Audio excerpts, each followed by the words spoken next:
gram-negative drug-resistant infections. You can share your own problem in your ICU, your antibacterial resistance, what is your way on the management of those infections, and we can share our mutual thoughts on the problem actually.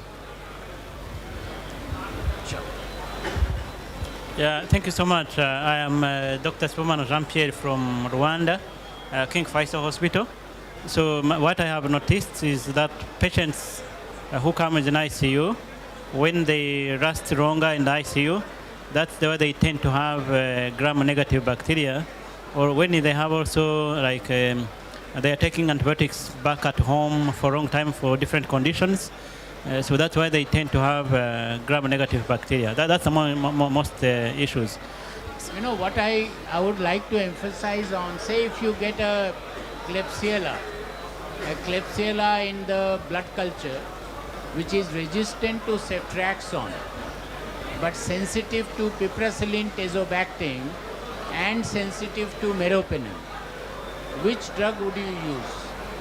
So if it's, I think usually I use piperacillin tazobactam because it will have high activity, especially with this bactam part. So the resistance will be a little bit reduced. So piperacillin tazobactam. Yes. Because it is sensitive to that. Any other views? Would you use piperacillin tazobactam or meropenem for ceftriaxone resistant Klebsiella? Actually, sir, many trials have come starting from Merino trial. They have shown some mortality benefit also with carbapenem. So we'll go for carbapenem. Then it comes to that all ceftriaxone resistant organism, yes, that is ESBL, needs to be treated with carbapenem. Yes. Then which organism would you treat with piperacillin tazobactam? What is the role then? Sir, initial phase we can go with carbapenem, then we can step down with BLBLI. Nowadays people give 4 to 5 days antibiotic anyway. So it will be difficult to step down to piperacillin tazobactam once you have started carbapenem. Yes, sir. So that's the big question. So Deep Narayan, what is your view? So basically I think it should be guided if we have the option to check the MIC of the particular antibiotic, number one, and also number two, where is the site of infection. If it is a localized infection and the MIC is quite okay, then definitely we can go with any BLBLIs. But if it is a bloodstream infection and it is a ESBL producer, there is always a chance of something called inoculum effect. That probably the bacteria is showing sensitivity, but inside the human body, because of the other mechanism, the antibiotic resistance will occur. So on those areas, I think it is better to give carbapenems if the patient is hemodynamically unstable. If I get a sensitivity of Klebsiella with a MIC around below 8, and the patient is also hemodynamically stable, there is no inotrope requirements, respiratory patterns are okay, then within that premises we can consider about the part of the de-escalation.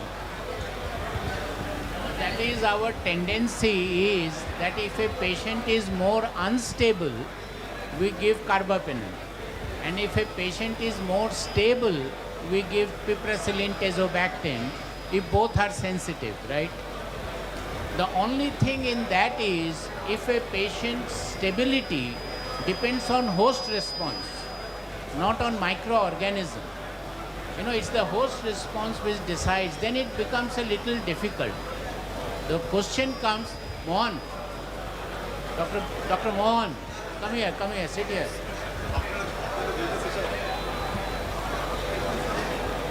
So why in Merino study piperacillin tazo was sensitive, still carbapenem was better?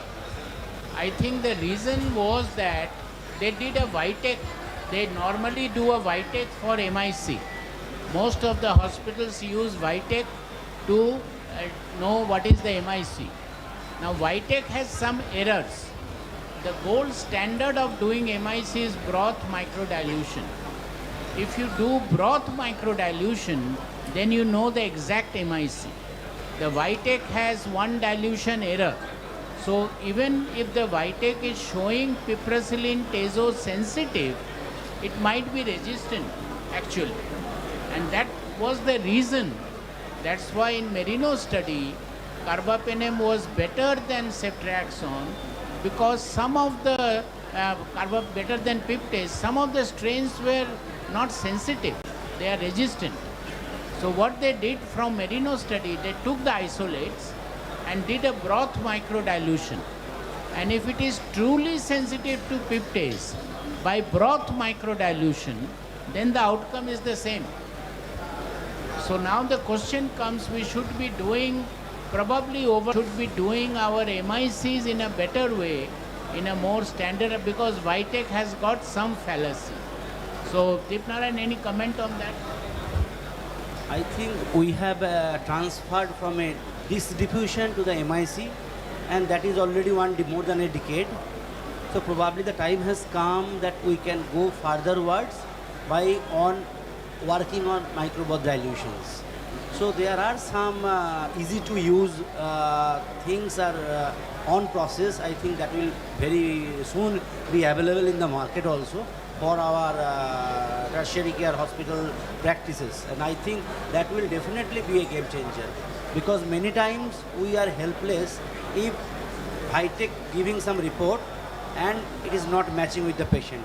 It is a very common thing, especially for fungi, especially for non-fermenters. This is really a big problem. Yes, sir. David, in that case, instead of asking Vitek MIC values, can we ask microdilution, broth dilution for all reports?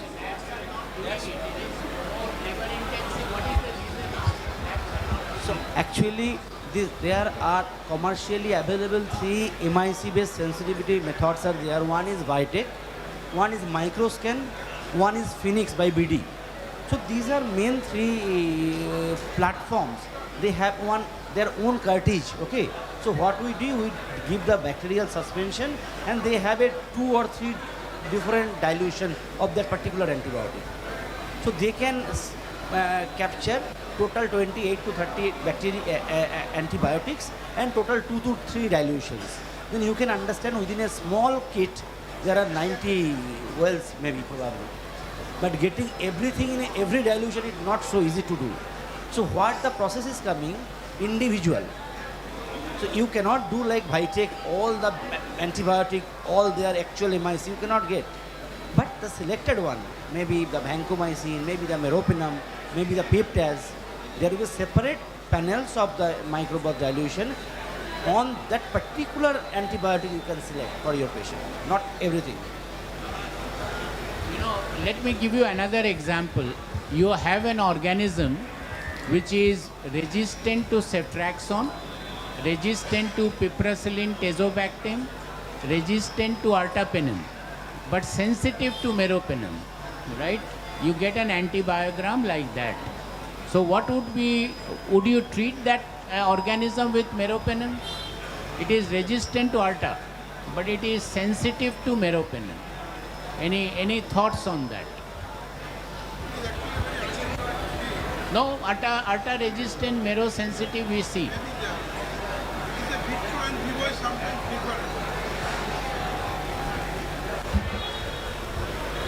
Happens, sir, other than carbapenem is producing, like porin channel and all. So it first ruled out. That get resistant than other carbapenem. So it gets selected out. Same like in pseudopenem, pseudomonas, imipenem gets selected out first, then other carbapenem. So that is the possibility, sir. No, but it is mero sensitive. Yes, sir. It's erta resistant, piperacillin tazo resistant, ceftriaxone resistant. Yes, sir. Would you use meropenem, or you say, is it a carba resistant enterobacteriaceae? Say you are getting an E. coli. By definition, it is carba resistant only. So even if you are resistant to any one of the carbapenem, it is carba resistant enterobacteriaceae. But you are getting mero sensitivity in antibiogram. So would you go for colistin then, not meropenem or ceftazidime?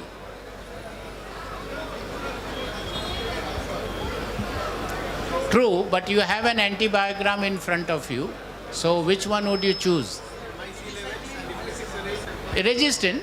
You know, ARTA is resistant, MIC is high. Okay, no. It is sensitive. It is less than the breakpoint.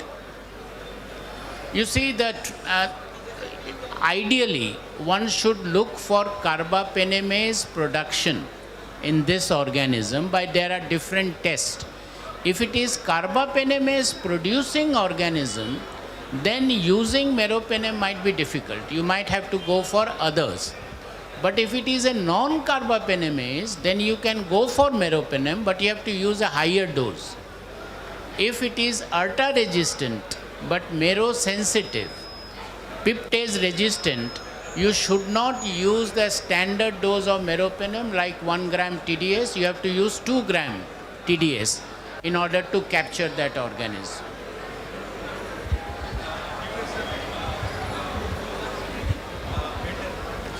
You know, regarding continuous infusion and extended infusion, there is a recent study in JAMA which did not show much difference, but we still use extended infusion. So ideally one should use extended infusion, 2 grams, 8 hours. Now let me give you another example. We have an organism which is resistant to ceftriaxone, resistant to piptase, resistant to ertapenem, resistant to meropenem. You get a Klebsiella. Then how do you approach? What will you talk to our microbiologist? Any other information you'd like before you choose your antibiotic? In some they are telling imipenem sensitive and meropenem resistance. That type of reports we are getting. Yeah, it is there. Imipenem resistant, mero sensitive, or vice versa. Any thought? So, for a bacteria like Enterobacteriaceae, it is quite common with carbapenemase production, especially OXA48. If it is OXA48 or KPC, then you can get a varied resistant pattern between group 1 and group 2 carbapenems. It may show ertapenem sensitive, meropenem resistant, imipenem resistant, meropenem sensitive. It is for Enterobacteriaceae. But if it is for Pseudomonas or Acinetobacter, there are multiple types of resistant mechanisms. As someone was telling, either porine, efflux and many other things. So that is quite common. What we have seen, if we get that type of varied resistant pattern between the different carbapenemes, we go for a gene expert Carba R. Or some centers, they can do Carba NP, which is a card test. So they will divide between NDM alone, OXA plus NDM, or OXA alone, VIM, KPC and IMP. So these 5 carbapenemes can be divided.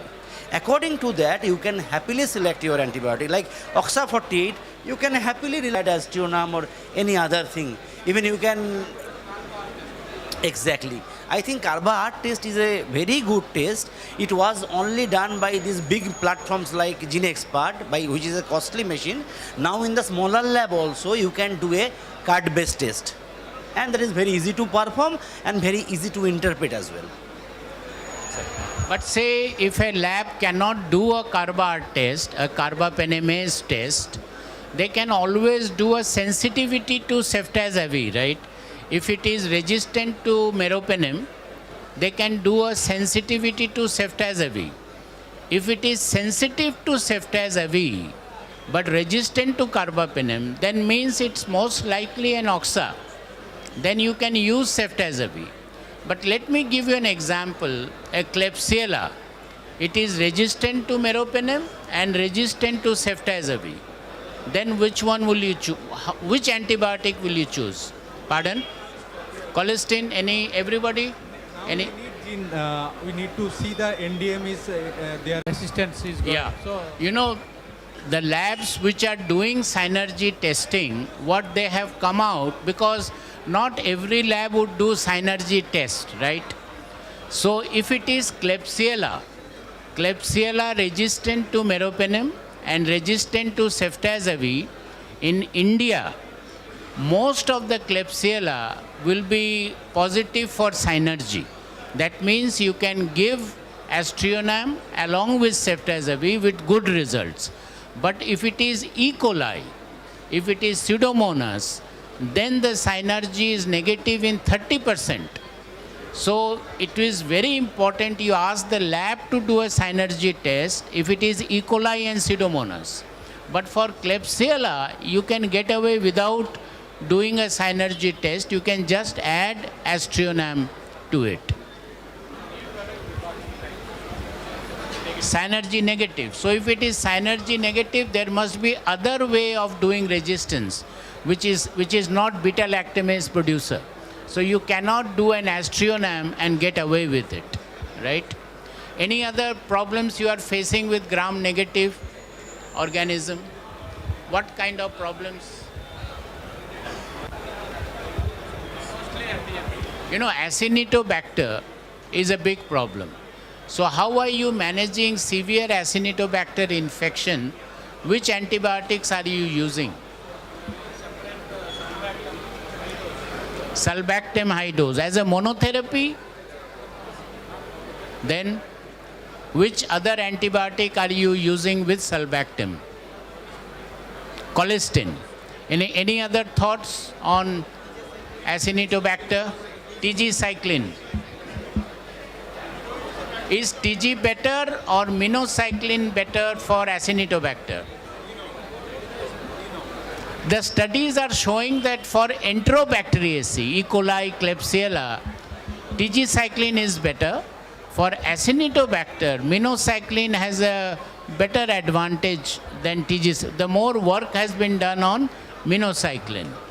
So what combination of antibiotics you are using, should you use for Acinetobacter? High dose sulbactam, high dose minocycline, and probably you have to use colistin or polymyxin. There is, because there the carbapenem and your Aztreonam is not going to work. Any other comments? I think definitely the pattern and the selections are quite okay. But from a desk of microbiology, the concept what should be propagated now, that last 10 years we have seen around 90 to 92% all are gram-negative infections only. But probably last couple of years, what we are seeing, there is an increasing trend of gram-positive sepsis, including MRSA, including say, enterococci. And also to be noted that the enterococci are detecting to be vancomycin resistant. And parallelly, another thing, what is a alarming thing is that Fishium, Enterococcus Fishium is now prevalent in many of our hospitals, which is really, really tough to eradicate.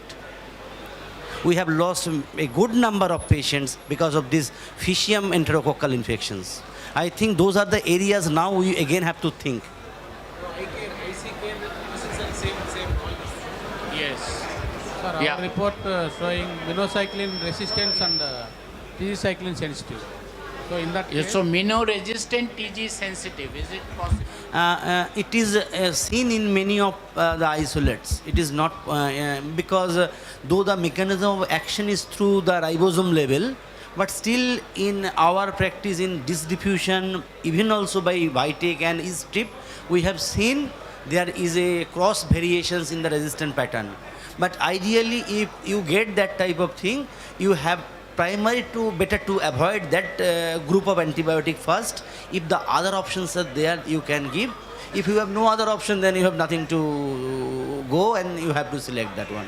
So, about With maybe a higher dosing, yes. carbapenem is negative, but high level resistance to carbapenem, what would you go? What he is asking is carbapenemase is negative, but there is a high level of phenotypic resistance to carbapenem. That means antibiogram is showing carba resistant and carbapenemase is negative. That means it must be resistance by other mechanisms. There are many other mechanisms like penicillin binding protein, porin channel mutation, efflux mechanisms. Unfortunately, we do not have any other antibiotic to cover these mechanisms. Hello. Sulbactam does help in penicillin binding protein, but that is in Acinetobacter, not in others. So you have to land up with colistin or polymyxin in these situations. Or some newer antibiotics which have come, like for example cefepime, zidibactam, but that is also for NDM. That is also sort of a carbapenemase production. But if you have porin channel mutation or efflux, then it is very difficult, apart from colistin. But colistin polymyxin should not be given as a monotherapy. It has to be used with some other antibiotic. What if you get an Acinetobacter pneumonia? If you get an Acinetobacter pneumonia, are you using colistin nebulizer?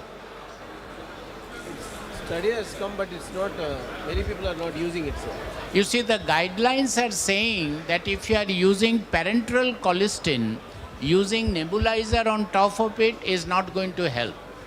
And just using nebulizer and not giving IV colistin is not going to help in pneumonia. Only thing it might help is tracheobronchitis. If you have just upper airway problem, then only it might help, but not in pneumonia. So by and large, colistin nebulized antibiotic is going out of vogue. Sir, one minocycline combination with tigecycline, 30% improvement in mortality. The pulmonology paper has shown in the gram positive. Which is, and what is, again, what did you say? Tige and mino. Combination. Combination. Because do Any idea? Question is, can you combine tigecycline with minocycline? That has not been our practice. Probably the side effects might be more. Lot of nausea, vomiting, abdominal pain. There is incidence of pancreatitis with tigecycline. The amylase lipase goes up. Altered liver enzyme. So using high dose of, you can use a high dose of TG and high dose of mino, but combining these two might not be a very good idea.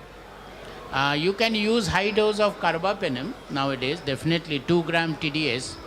Question is, how do you decide on the dose of carbapenem to be used? Is it just 2 gram 8 hourly for every patient with a very resistant organism? Pardon? Yeah, say site of infection is urine or in the lung. Nowadays there are algorithms depending upon the GFR, creatinine clearance and the MIC value, you can calculate the dose of carbapenem which is required. Because ideally you should be 4 times the MIC. So people who are doing carbapenem levels, we don't do carbapenem levels, but some labs do it. If you are doing carbapenem levels, then retrospectively you know, so this is the gram of carbapenem, meropenem you need to reach 4 times the MIC. That's why they've given an algorithm. If you know the MIC, you know the creatinine clearance, you will, and the weight of the patient, you can calculate the meropenem dose. So it's not always 6 grams. You can get away with 5 grams, 4 grams, like that. Any other questions on gram negative? Is our doctor from Kigali, from East Africa. Thank you so much. The question goes to patients who stay longer in the hospital, in ICU, and for different reasons, but in the middle, they get deteriorated. And then you suspect, you take blood samples, all samples, like septic workup, but meanwhile you start antibiotics, so that you think maybe you'll taper down. So what kind of antibiotics do you choose first when patients have lasted longer in the hospital? Thank you. You know, if you have thrown all antibiotics to, you have given colistin, you have given carbapenem. Now patient is still deteriorating and they are growing some gram-negative organism in the blood culture. So what do you suspect? Patient is given colistin, patient is on carbapenem, there is a gram-negative organism growing in blood culture. What will you do? Not a very uncommon scenario. Huh? No, it's a gram negative. Gram negative organism growing in blood culture. Patient is on colistin, patient is on meropenem.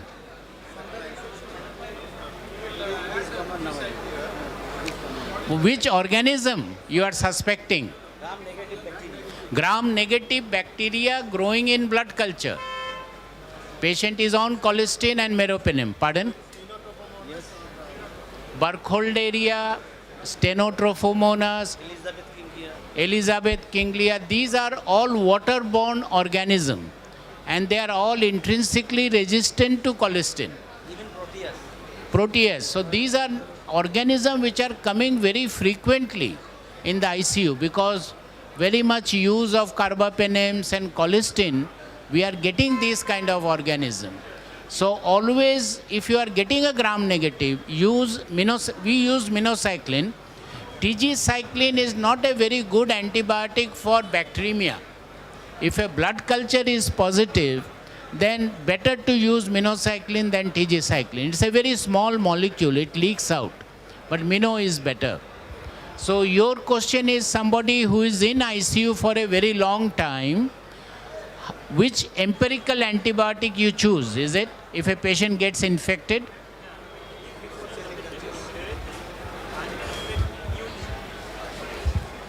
So suppose the patient came with sepsis and then you started by a guideline meropenem and vancomycin, for example, but in the over time, maybe after 2 weeks, he deteriorates again. So, and you see he's spiking fevers and white cell count, and then you take the blood workup, septic workup, but meanwhile you want to start antibiotics. So which one do you start with? For this you need to know your hospital epidemiology. You have to know the microbiology. So, Deepnarayan, in your hospital, if somebody is in ICU for 2 weeks, have already been exposed to carbapenem, now getting some new fever, new infection. So from epidemiology in your hospital, which one would be likely? So in this case, very common nowadays, what I was just telling, and most common pathogen in this case will be enterococci. Enterococcal infection, either bacteremia or urosepsis. So these are the common pathogens we have to have, and parallelly we have to have an option about the candida. So if the patient is having all the risk factors like lines, like TPAs and other things, you also have to think about the possibility of candida bloodstream infection, and you can send a biomarker like beta-D-glucan assay to get whether it is a candida positive or a probable candida negative. So I will focus on those two, except the condition what Sarah has told, except Stenotrophomonas, Burkholderia and other. The next common are gram positive and fungi. Okay. Sure. Sir, last question.